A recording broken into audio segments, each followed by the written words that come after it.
Hello and good morning. I hope you're doing well on this Wednesday, July 17th. I'm Jamey. I work at Stonemaier Games, and I'm here to spend the next hour with you to answer your questions, to discuss a variety of topics, some random, some related to Stonemaier Games. And overall, I just hope you're having a great day. It's good to see some friendly faces here. Chad, Julie, Leon, and Brian. I hope you're doing well today. I don't have a ton of topics to talk about today, but I have a few fun things that happened over the weekend. And as usual, a question of the day for you. Hey, Jeff. And I do want to talk about Rolling Realms Redux because this is Design Diary reveal week for our new core set of Rolling Realms. This is a box of 12 new realms that have not existed before, either in the core game, the original game, or as promos. 12 new realms inspired by a variety of games from other publishers. It's a standalone game, but it's also fully compatible, same rules with the original realms or any promo realm. So this is an introduction to the game for someone who's new, or you can add it to your existing copy of Rolling Realms. I am really excited about this. This launches next week, July 24th, on the Stonemaier Games web store, followed by some copies being at Gen Con, followed by more copies being available from retailers in early September.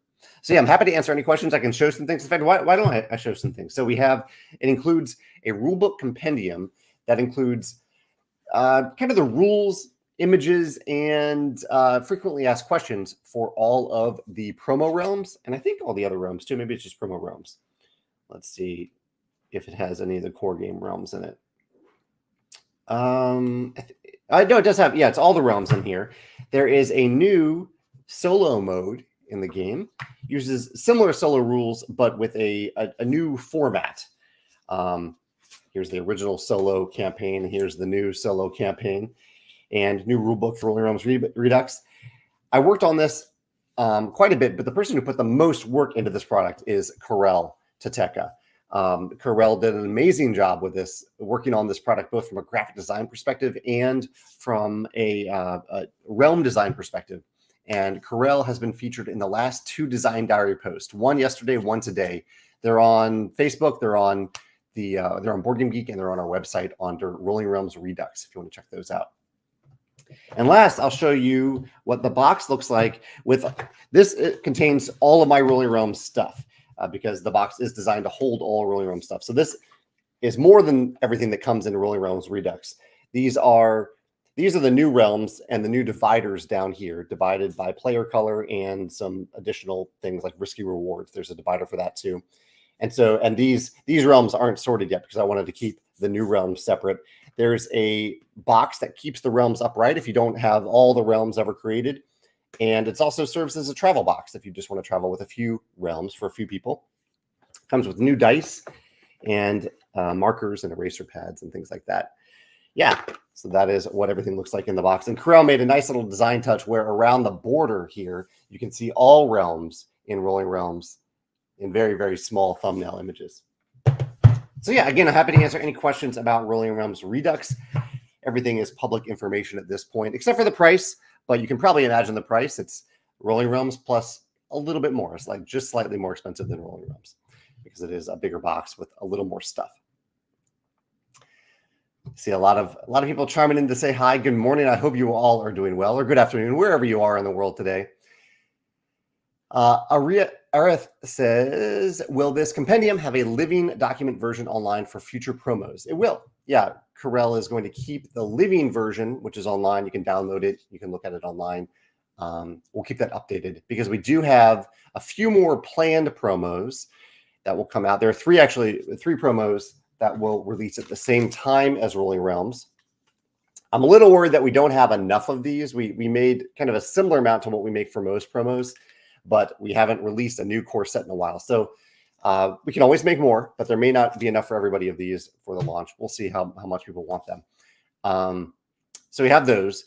I think they're already in the living room book online, but then we have a few more coming out after that, and then we'll have Stonemaier Games inspired promos that will be revealed and created over time, and those will be added to the living room book. Yeah. Carol says, from the mill, would you consider these realms to be overall more complicated than the ones in the original box? Great question. I would say no. No, we tried to keep them at a similar complexity, and there are certainly some promo realms that are in increase in complexity. But given that we know that this will be the first exposure that some people have to Rolling Realms, we wanted to keep the realms just as streamlined as any of the original realms. So I believe they are. That said, I'm a little biased there. I know the game really, really well. But yeah, I think we did a pretty good job of keeping the realms simple, and not just in terms of how easy they are to understand, but also we wanted there's a somewhat tight range of how difficult realms are, like how many numbers, how many dice you need to complete a realm, how easy it is to get resources in realms. We've really paid attention to that because there are some promos for a little while where we went a little bit more difficult, and we realized that Rolling Realms works really well if you have a mix of difficulty levels of the different realms. It's actually really good if you have an easier realm mixed in with some harder realms for a single round. And so we aim for a good mix, I think, in Rolling Realms Redux. Tullen Floyd says, will the first edition boxes be numbered? Yes, my box isn't a good representation of this, but after the feedback we got for Wingspan, we actually went to our manufacturer and said, hey, is it too late to add numbering to the boxes? This, I believe, is one of the first copies off the print run, maybe even before that. This might be my pre-production copy, but the final version does have individual numbering on it. It does indeed.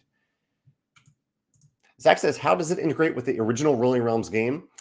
Completely seamlessly. So in Rolling Realms, you shuffle together all the realms, or one player shuffles together all the realms, and they randomly select 3 realms. All players use those same 3 realms for the round. And so when you're playing, if you have the original Rolling Realms and you have Rolling Realms Redux, you just shuffle all the realms together for that purpose, and then you play.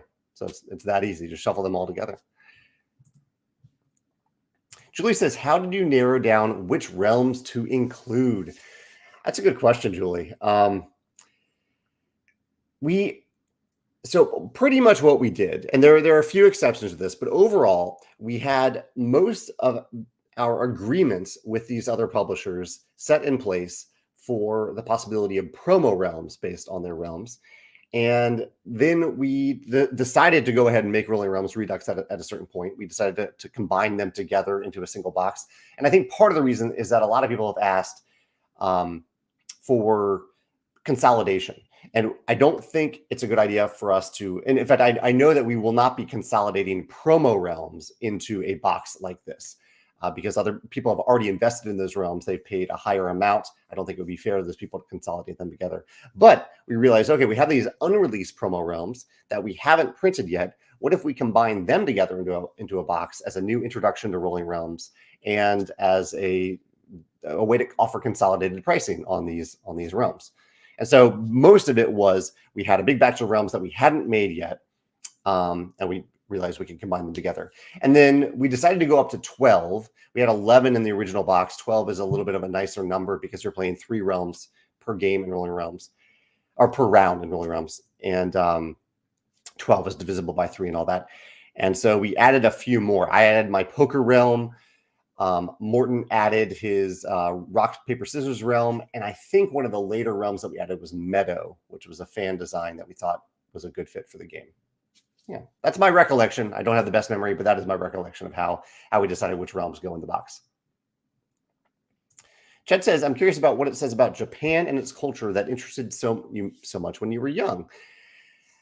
The main reason was not based on much of my understanding of the culture, because I didn't know much about my understanding. I didn't know much about Japanese culture when I decided to study Japanese. The main reason that I remember from 7th grade, which was when we had to choose a language, and I believe the options were Russian, of all languages, was one of the options, Spanish, French, and Japanese. And Spanish and French just seemed languages that I did not know, but I remember my perhaps arrogant, overconfident 7th grade self thought that they would be too easy. They were too similar to English. And so I wanted something that was much different than English, more of a challenge to learn. And I thought Japanese would be a good fit for that. So yeah, that was pretty much it. I wanted a bigger challenge. Now looking back, I know that Spanish and French are huge challenges of their own. Any other language is a challenge to learn and understand and be able to speak and read fluently. But yeah, I thought at the time, I thought Japanese would be a fun challenge to learn. Garrett says, what's on your Kindle currently? And do I recommend it? Yeah, I am in the second book of a series that I've mentioned previously. The first book is called The Serpent and the Wings of Night. I forget the name of the second book in the series, but that is the first book, The Serpent and the Wings of Night. It is a book about a world where vampires have somewhat taken over. Vampires rule the land, which I know sounds very generic, but I think this is really well done.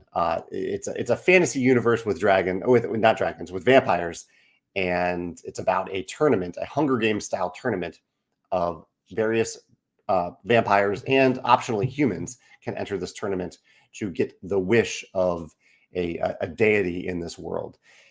That is what the first book is about, and I really enjoyed it. And there is a romance element to it too that emerges or could emerge. No spoilers, but I think it's in the romantasy genre. But I think the world building, the characters, and the writing are really, really good in this book. So yes, I do recommend this series of books.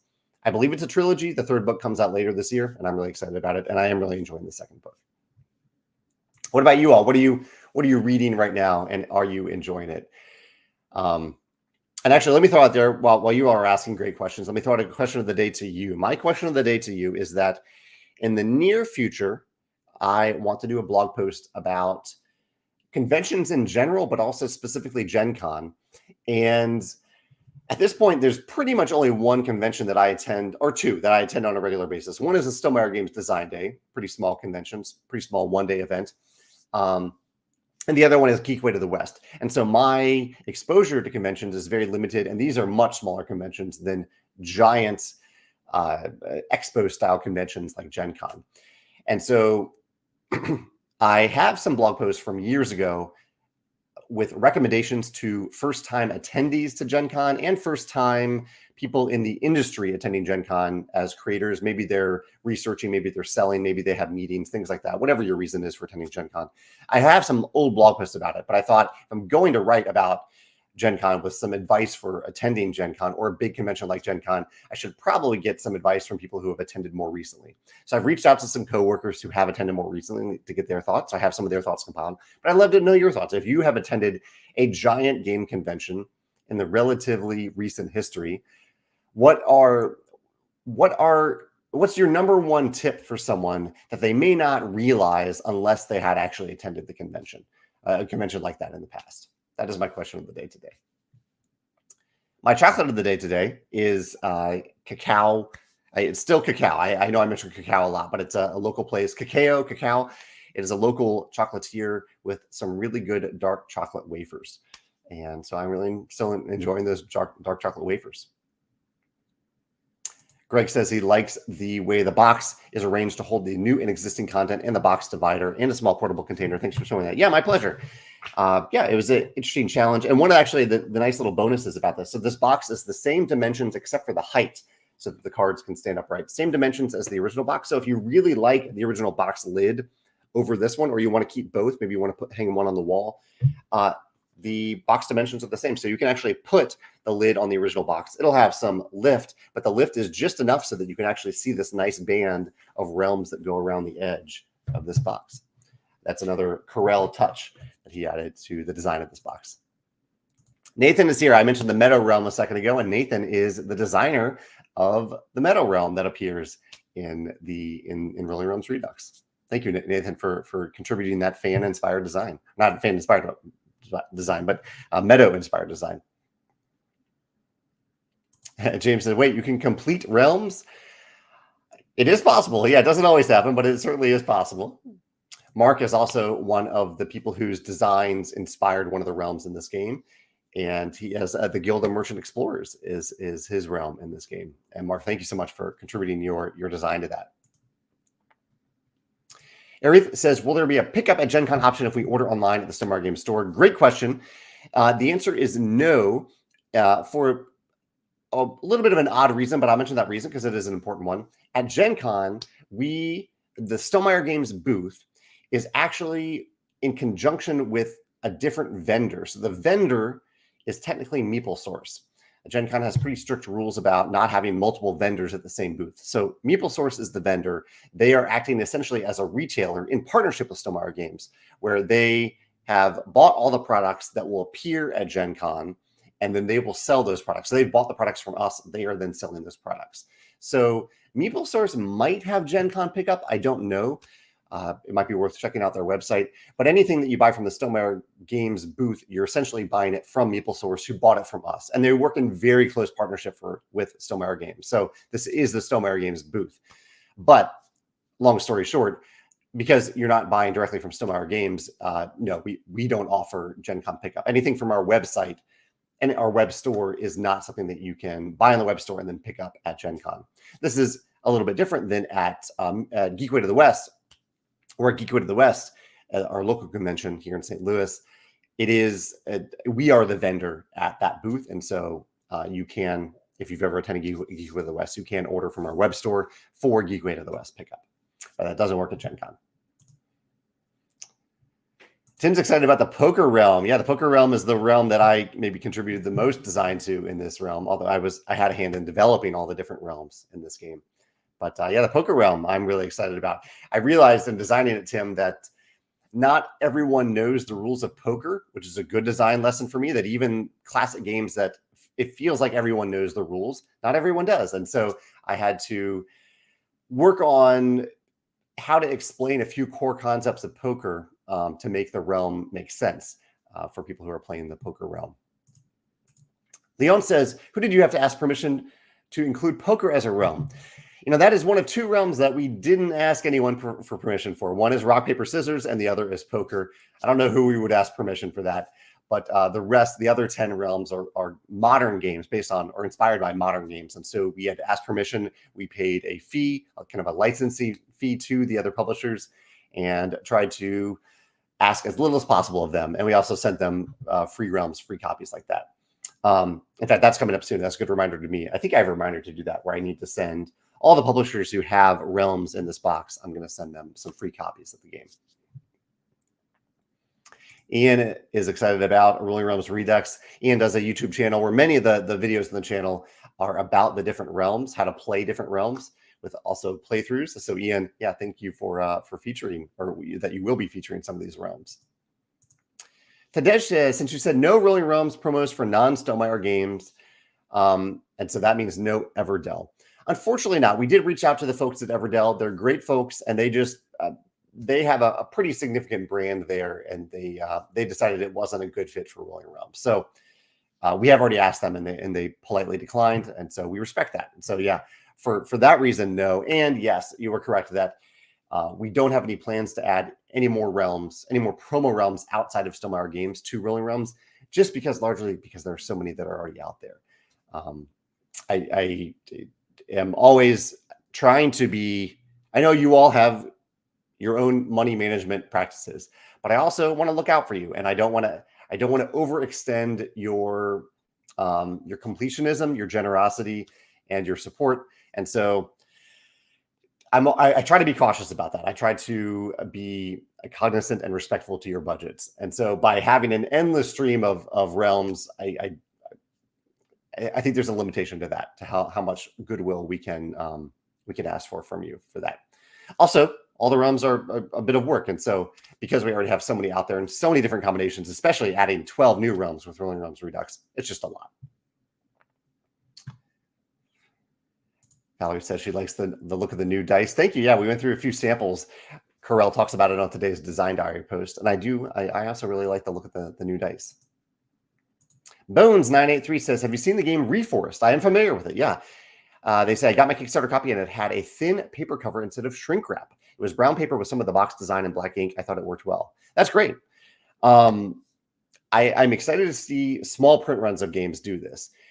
The downside to doing this, I'll throw this out there, is that typically the machines required to paper wrap a game are very expensive. And so I think in most cases, perhaps even all cases where you see a game that is wrapped in paper instead of shrink wrap, it means that people did that.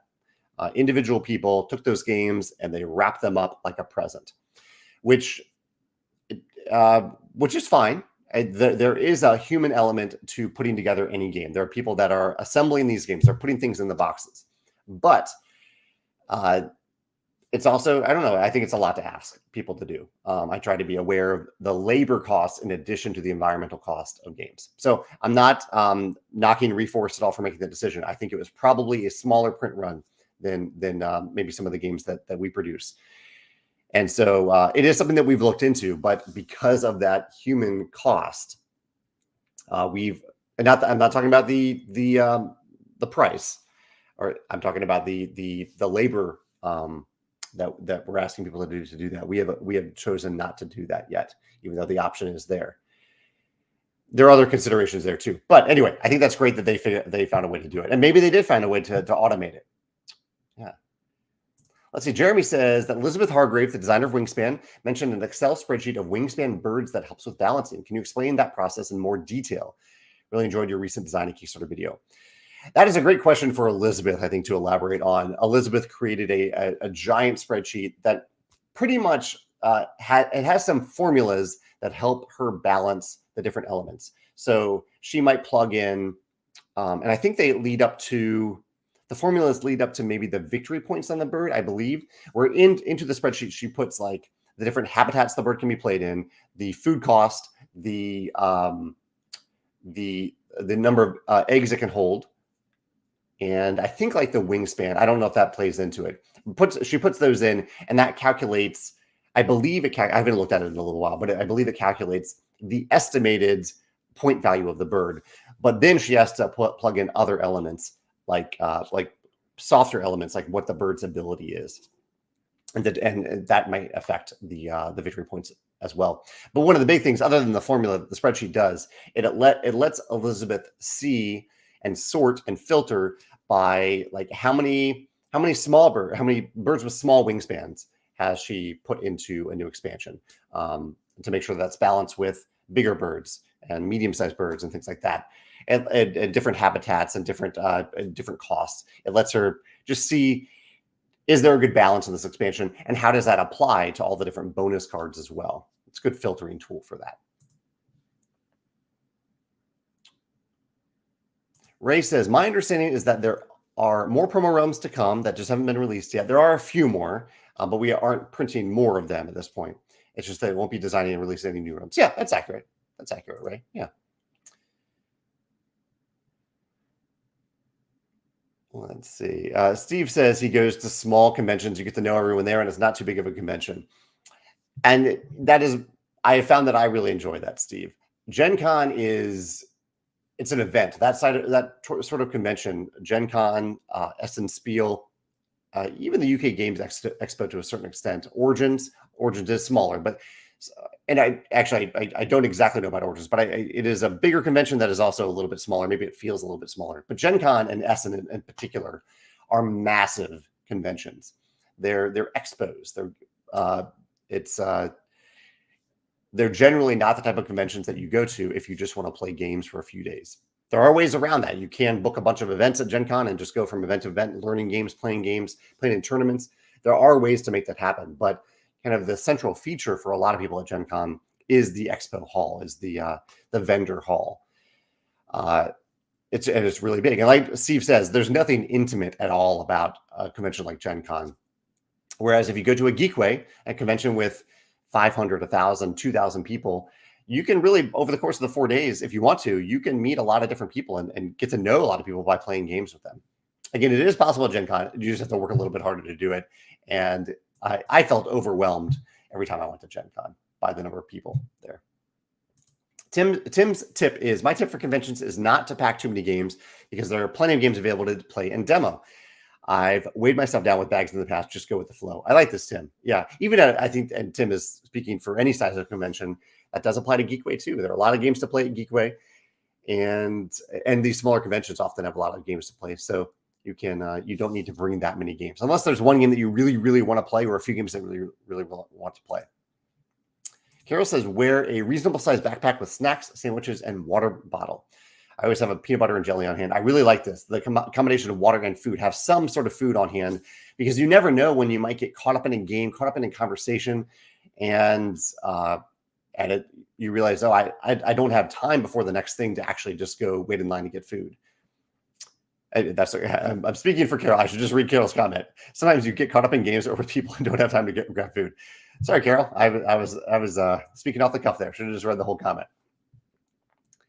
Aaron says, plan out and get event tickets in advance. Yeah, for conventions that have an event-driven system instead of a go-with-the-flow system, that is really important.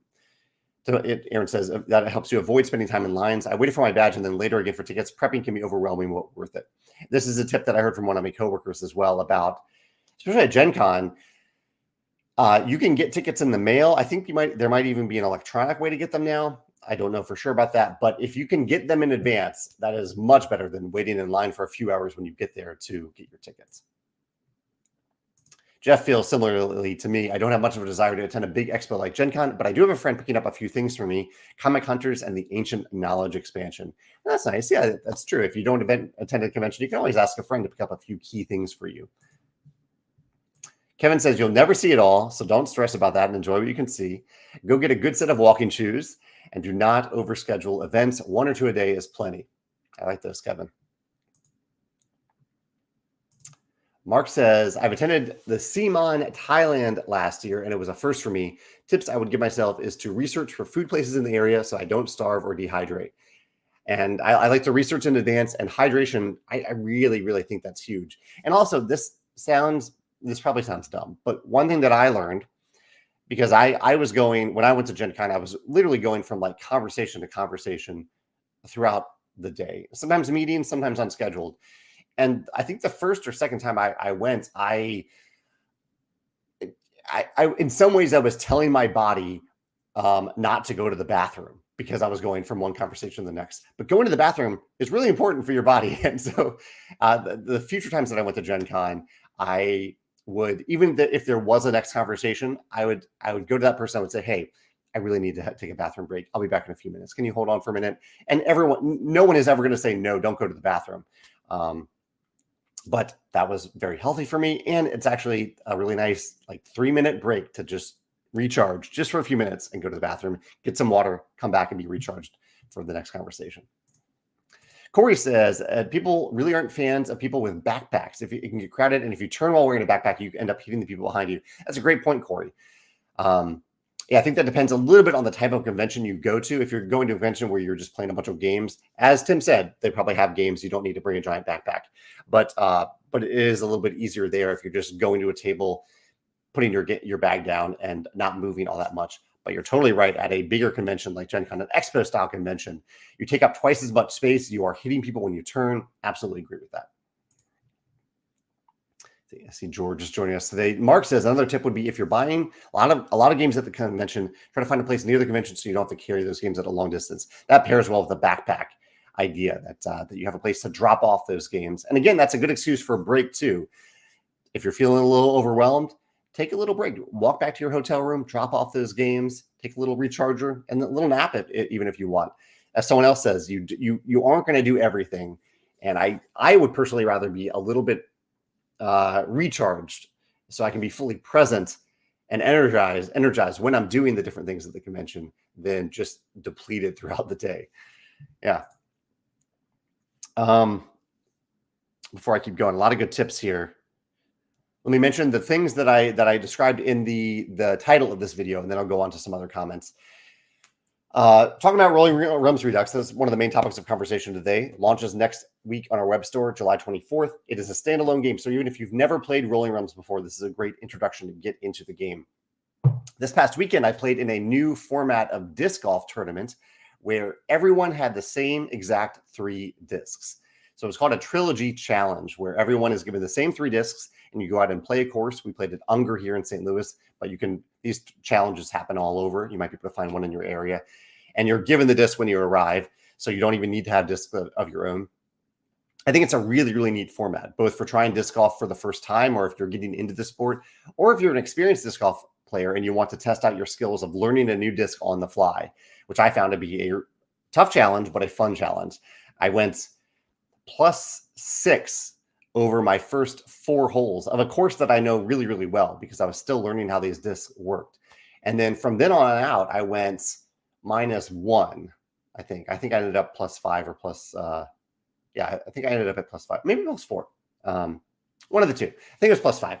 So I ended up doing great for the rest of the course after that. But those first 4 holes were a lot, and a good mental challenge for me too, to say, okay, this is difficult right now, but all that matters is the next throw and learn what this can do on the next throw. So I had a good time doing that.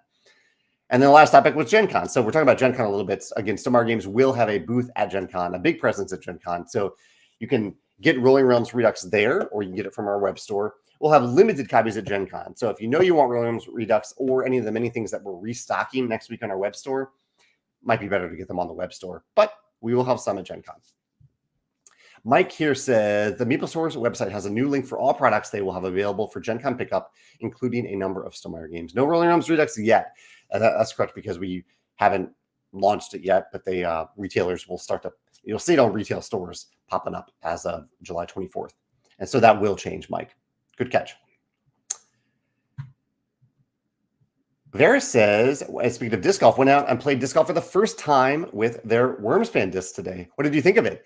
The Wingspan disc is the Wyvern, right? And that's a fun one to throw. That's a disc that I don't often throw. It's does a certain thing that I don't do well with my disc. But I hope you had fun throwing the new disc. It's a longer range disc. Julio's joining us today. Julio, good to see you again. Aaron does mention another challenge to paper wrapped games is moisture protection. That is an issue as well.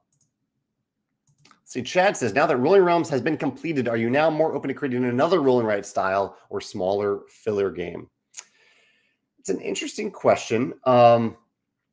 In general, we do break from this rule a little bit, but if we have kind of a marquee game in a certain genre, like a roll and write game, generally that means that we won't pursue another game in that genre. So it makes me much less inclined to go after another roll and write game or blank and write game. I think we're still, so the thing that I really like about Rolling Realms Redux is I wouldn't really call it a filler game. It is a lighter game, but I wouldn't really call it a filler game because a full game of this can last 30 to 45 minutes. What I like about it, though, is that you can play a round of it in 10 to 15 minutes and have a satisfying experience, in my opinion, doing so. So I am certainly open to a game that plays a little bit like an event game, maybe not a full event game, but a semi-event game, but you can play it in smaller chunks. I think that's a possibility to see in the future. Most of the games that we have in the works are a minimum of 45-minute games and then ranging up to even 2 hours. So it isn't something that we're targeting, but if the right game comes along, yeah, we might look into it. And one of the games that we do have, and there are two that we have that are a little bit in that, maybe even one of them actually is shorter. But we have another one that's right around that 45-minute mark. Okay, James points out I haven't attended Origins, so thanks for mentioning that. Origins feels like a small Gen Con, similar vibe to it.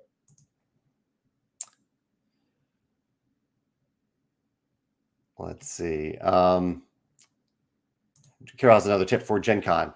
I'm looking forward. Today's question of the day is about advice that you may not realize for attending a big convention if you haven't attended a big convention in the past. Carol says, find ways to escape the crowd. The Gen Con library on the field and the Board Game Geek hot room at the Hyatt are great places to get space and just game.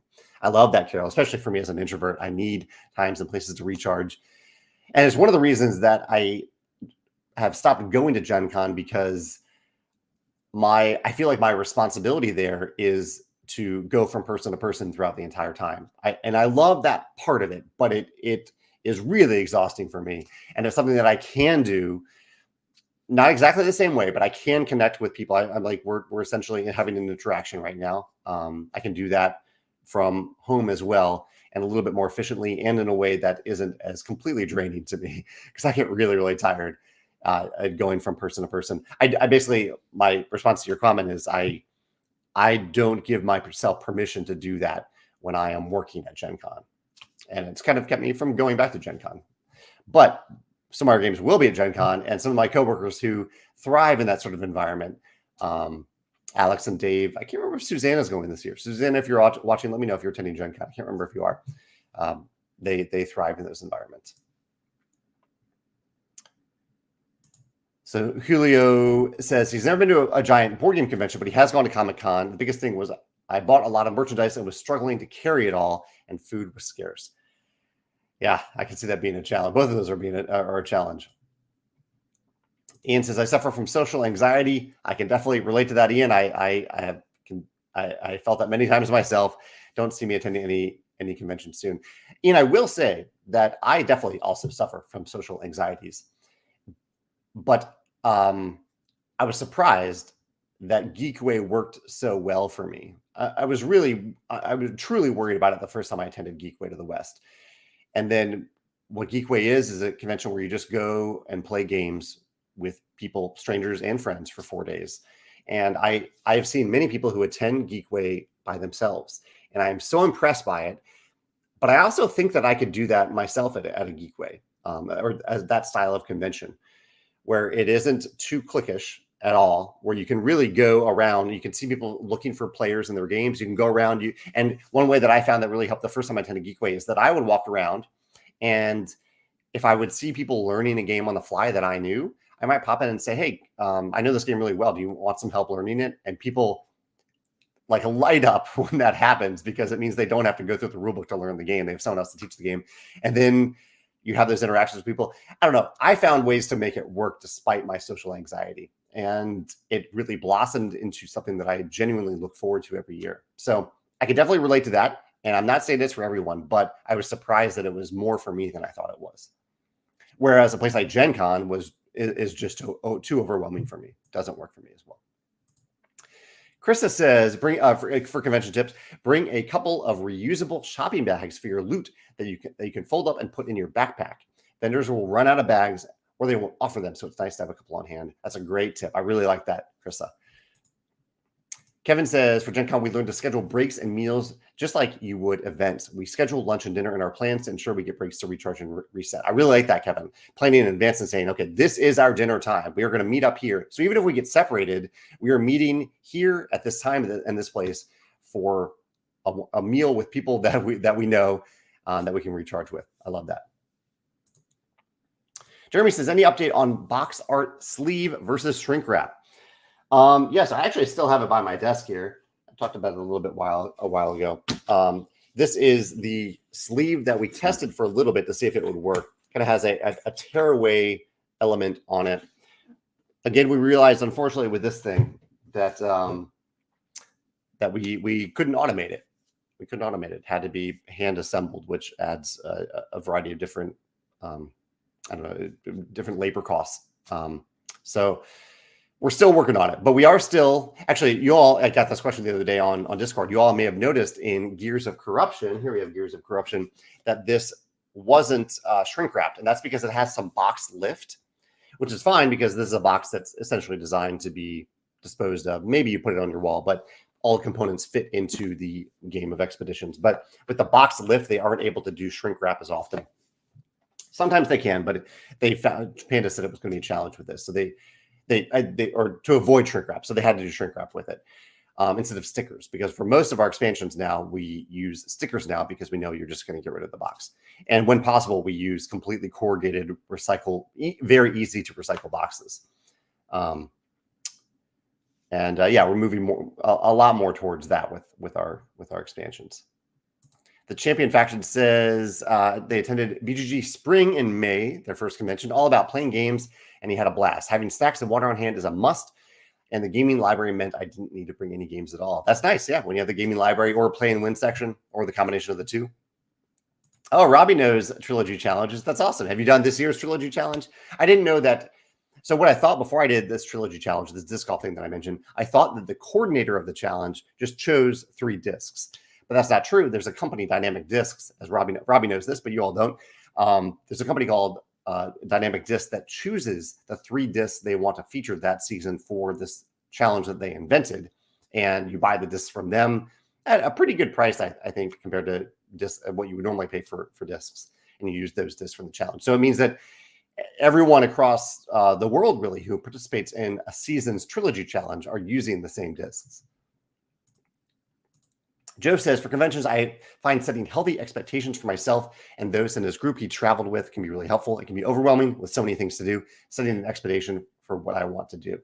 I like that mindset, Joe, going in with that mindset, those expectations, and maybe even a few key things that you really, really want to see or do. And everything else is just kind of a wish list. Maybe if it works out, that would be great, but it may not work out. I may not get to see this thing or this person, this event that I wanted to do.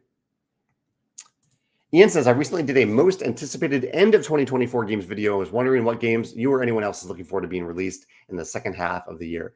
I always struggle to answer these anticipated questions because I don't have a consolidated place where I know all the games that are being released or even the games that I pre-ordered or backed. But it's definitely a question to ask anyone here. And I have 2 games that I recently received that I'm looking forward to playing this week. One is called Bread from designer Zoe Allred. Zoe joined me for a recent video on my channel about games with the potential for multiple winners, competitive games with the potential for multiple winners. I think Bread has that. I'm looking forward to playing that. And Chronicles of Light from one of my new favorite designers, Pam Walls, who designed Blob Party. This is Pam's newest game. It looks beautiful. Came in the mail just the other day for my pre-order. I'm really looking forward to playing this later this week. You all get to play as a Disney princess, and I'm going to play. I love Violet from The Incredibles. I think Megan is a big Moana fan, so she's going to play Moana.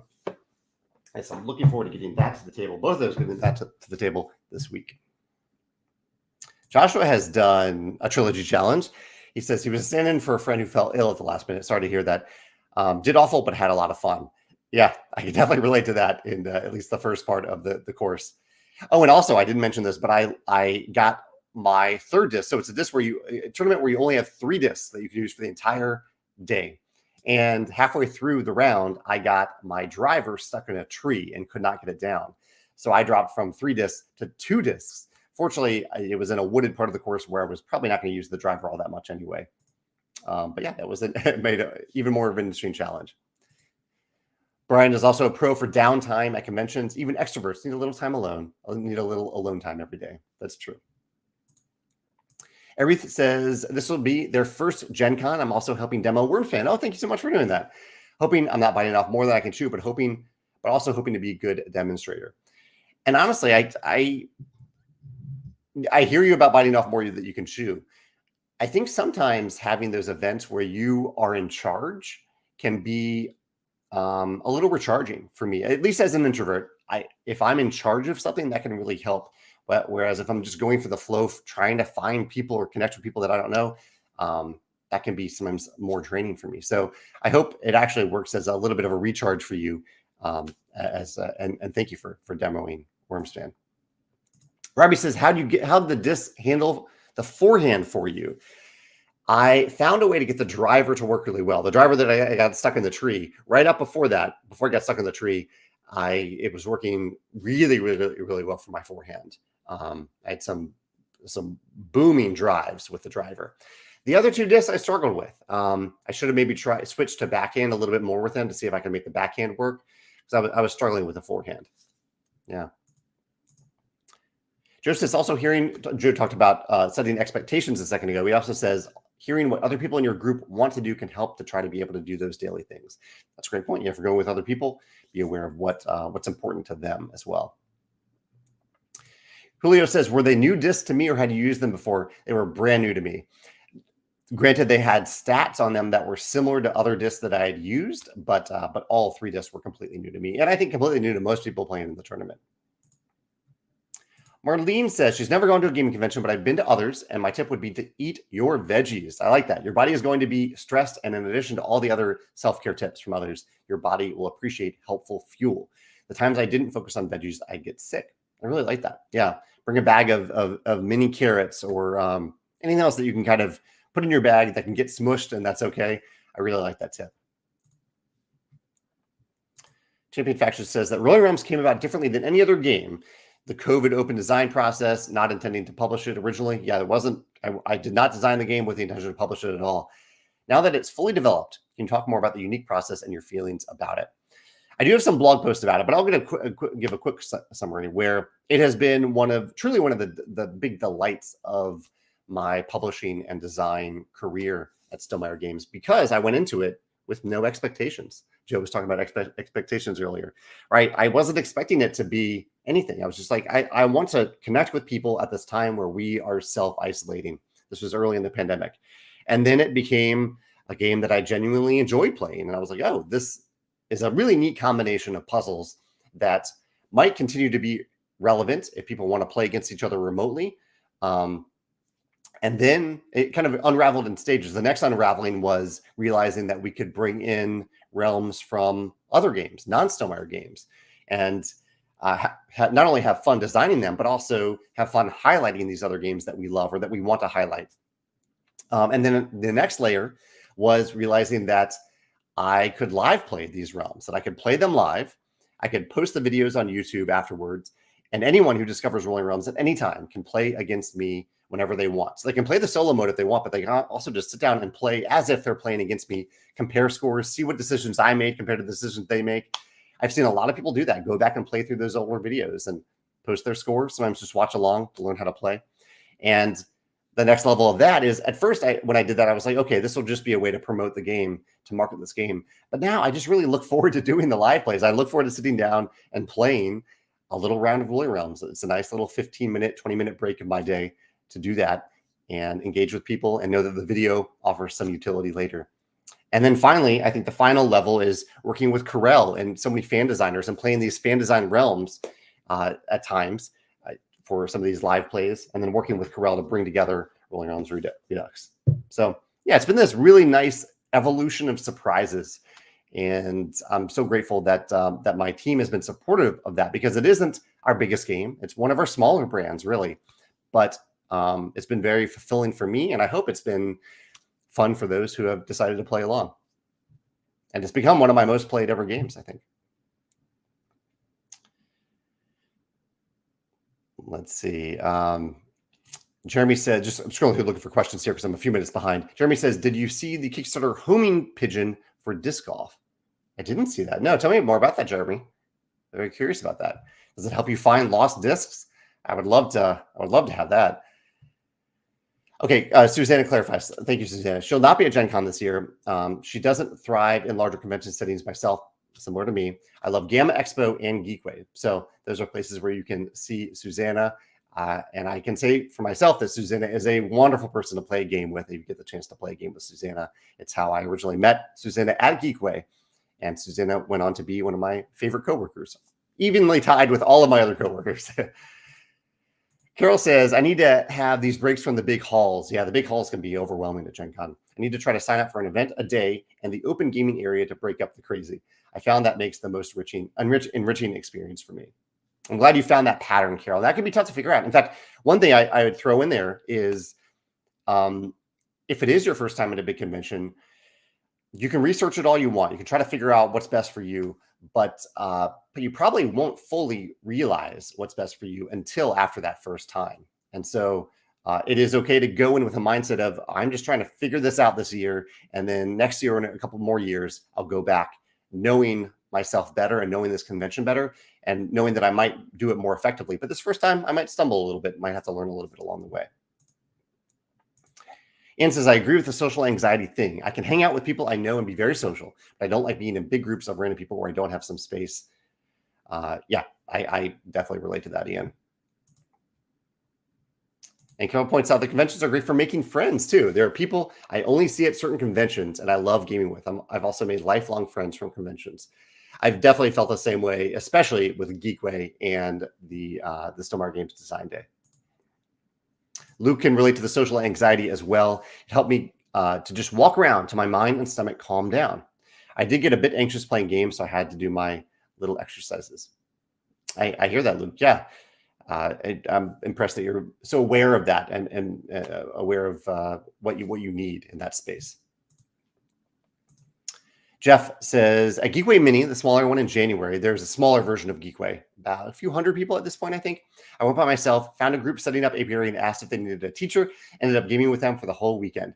Yeah, that's one of the awesome things. I had that same exact experience. I have it really every year at Geekway. There are times where I don't have a next game lined up, and I kind of really enjoy that. Going back to Lou's comment, I just walk around. I see what other people are playing. I might see if there's a Stonemaier game in particular where I can stop in and say, hey, do you need any help? And sometimes I might see a game that I'm just curious about it, and I might watch it for a minute, ask some questions, and then keep on moving. And it also, sometimes people say hi to me there because they might recognize me from these videos and from other content, and that feels good too. Chad says, advice for big conventions is to keep tabs on favorite publishers weeks before the convention. Many of them have events with free food after con hours. It's a good way to play your favorite games with free food.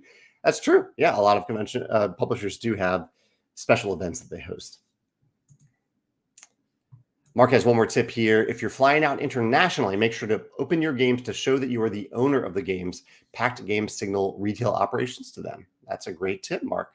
Yeah, I hadn't thought about that. Wonderful tips here today. Mark wants to attend Design Day in the future and learn about game design systems. That would be amazing, Mark. I think that would be a long, long trip for you. Ian mentioned it earlier, too. It's a little bit of a shorter trip for Ian. And it is just one day. It's kind of a weekend, but really Design Day really is one day. So I don't know if it's necessarily worth the trip for just one day, but if you had a greater U.S. trip planned around it, you could time it around it. It's usually at a beautiful time of the year here in the Midwest. A lot of changing colors and things like that. It usually doesn't correspond with any other conventions or events, so I don't know if it would work with that. But if there are other things that you want to do in the U.S., particularly in the Midwest, that you could schedule around them and schedule around Design Day, that could work. Chad says a fun disc golf challenge is to have the player who won the last hole, they have to drive with their offhand on the next hole. Hilarious fun. Wow, that's a challenge. Yeah, to try to throw with your non-dominant hand. One thing that we did, a little fun thing at Geekway, actually, when we played disc golf at Geekway, is we did a little challenge like that on every hole. We did something a little bit different, and we were in teams of 3 usually. And one of the things we said was, on this basket, you have 10 seconds total as a team to tee off. And so there was no time to like really think about your throw. You would just get up there and throw right away and get out of the way for your next teammate for them to throw. That was a lot of fun. Surprisingly fun. And actually we had, just like not overthinking it, we had some of our best drives on those baskets.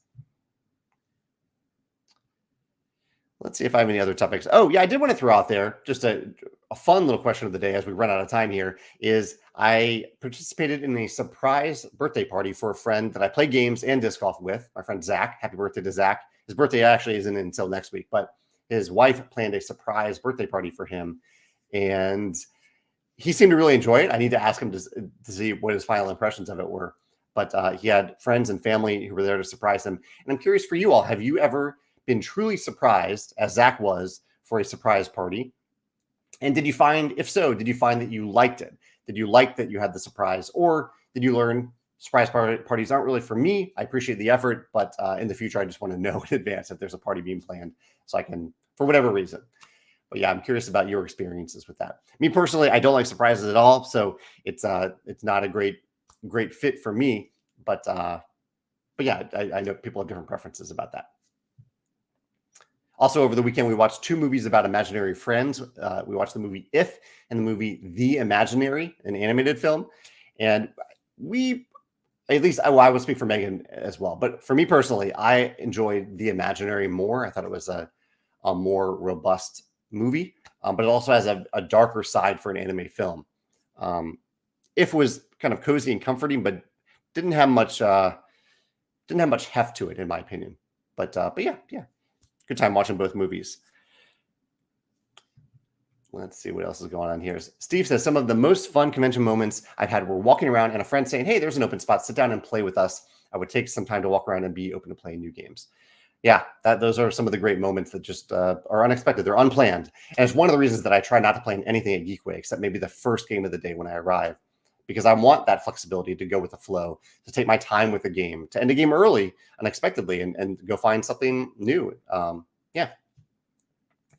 Amador has already played this Chronicles of Light game that I mentioned. I'm really excited about it. He says, it's a cute game, definitely family friendly. That's great. Merlin's Manor recently attended their first con, Dice Tower East, and really liked that they had green flags for players wanted and yellow flags for teachers wanted. Geekway has that as well. I really like that system. There are a few comments. Oh, there's I see Ian asked about anticipated games. I was wondering about, people were answering about that.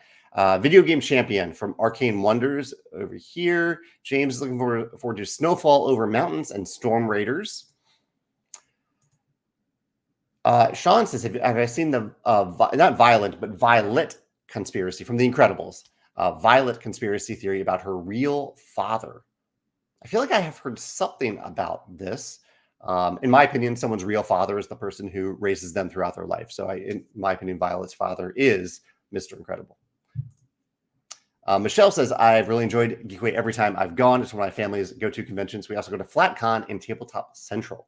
Are those similar to Geekway, Michelle? Let's see. James says, I attended my first PAX U a couple years ago. That's another big convention, PAX.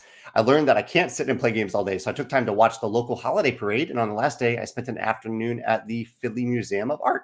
Highly recommended. That's a great point, James, too. If you are going to a city that you don't usually go to for convention, there are lots of other things that you can do in that city beyond just the hub of the convention center. Jonathan's going to Gen Con for the first time this year. I'm excited to be helping with demos of Realms Redux and expeditions on Thursday and Friday. Thank you so much for doing that, Jonathan. Really appreciate that. Can't wait to meet fellow Stonemaier fans. And this is one of the things that I'm going to mention in my articles, but when you go to a booth at a convention and you see a lot of people wearing the shirts of that company, those are people who are, maybe they're being compensated a little bit, but they are volunteering their time, essentially. They're supposed to be, they're the demo team, but they are volunteering their time and effort. They don't typically work for the company. So please thank them. Please thank people like Jonathan for taking their time out of the convention to share the games with you. It's not an expectation, an obligation for them to do so. They're choosing to do that. I think that's really wonderful. Thank you so much for doing that, Jonathan. Sean says, my group talked about introvert-extrovert reactions at conventions just last night. The biggest tip is to know yourself and know when you need a time out from people. Yeah, to be aware of that on an ongoing basis. I absolutely agree. Jeremy says, yeah, it finds lost discs. So this is called Homing Pigeon on Kickstarter. I'll have to check that out. Yeah, thank you for that recommendation. I'm definitely going to look for that because I have lost some discs before.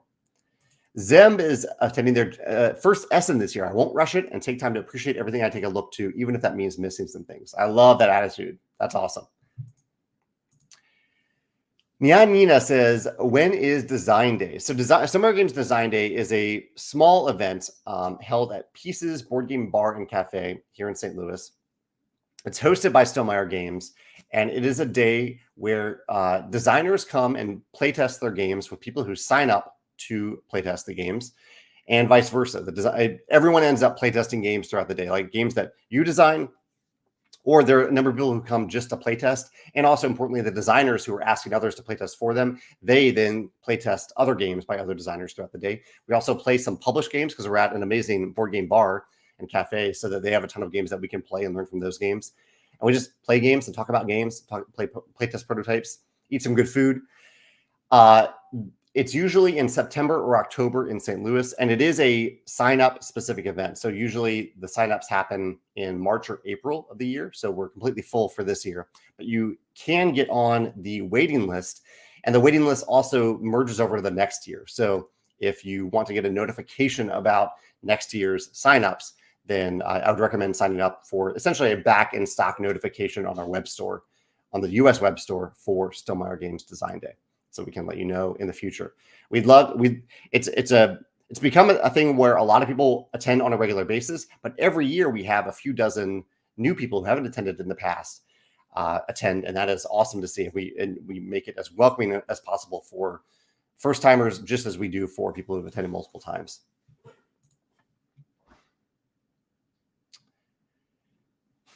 I see people commenting on surprises, their surprise preferences a little bit here. Chad says, did I take advantage of Amazon Prime Day? I didn't know. I didn't really need anything from Amazon right now. I've been trying to, I am an Amazon Prime member, but I have tried this year to only make purchases on Amazon once a month. And it's been really helpful for me to stagger out those purchases and have them and consolidate shipping, and realizing that oftentimes when I feel like I need something right away, I don't really need it right away. I can consolidate it and wait on it for a little bit. I know the shipping is free, but I know there's an unseen cost, I think, to anything that we buy online, where it's nice to consolidate those things if we can. Yeah. Darian is a huge organizer for Stonemaier Games at Gen Con. He says, one hard-learned lesson: if you see something that looks interesting at a booth, write down the booth number or at least the aisle. It can be really hard to find again later going by memory. And I'm really glad you said this, Darian. It may not seem intuitive, but your brain is going to be so overwhelmed at Gen Con with so many different things that you can see, people that you're talking to, that you're seeing, even having like, a notepad, a place to write down things. I talked to this person. I want to go back to this booth. I had this thing planned at this time. That could be super helpful. I really like that, Darian. Brett says, have I seen or played Nocturne? I've seen it, but I haven't played it. I just got it, and it's a solid game. Also playing Rolling Hills a lot. I haven't played that one either. Let's see. Oh, Mark says, okay, if you ever pursues migrating, immigrating to the U.S., I don't think a recreational trip far from home is something I can do alone. Yeah, that would be pretty tough. That's a long trip. I think we've wrapped up on questions right at 11. I actually caught up. So thank you all for your wonderful questions, your answers about conventions, your thoughts on Rolling Realms Redux, and your questions about it. I am so excited to see you next week. Not in person, but on the web store if you decide to join us for Rolling Realms Redux's launch and the restock of a lot of different products. I'll go through them real fast at the end here. So there are also 3 new promo realms, but also restocks for Wormspan, the Wormspan upgrade pack, Wormspan playmats. Apiary is going to be back in stock finally. Tapestry, the Tapestry Revised Civ mat, Arts and Architecture, the Wingspan, Wormspan Golden Eggs, the Wingspan bonus cards, which is a new product, but it's for existing bonus cards, just consolidated into a single pack. All 4 sets of bonus cards in one pack. And Rolling Realms promos, a few promos that were out of stock are going to be back in stock as well. But yeah, I'll see you next week. Thank you for joining me today. And have a great day and a great week. Take care.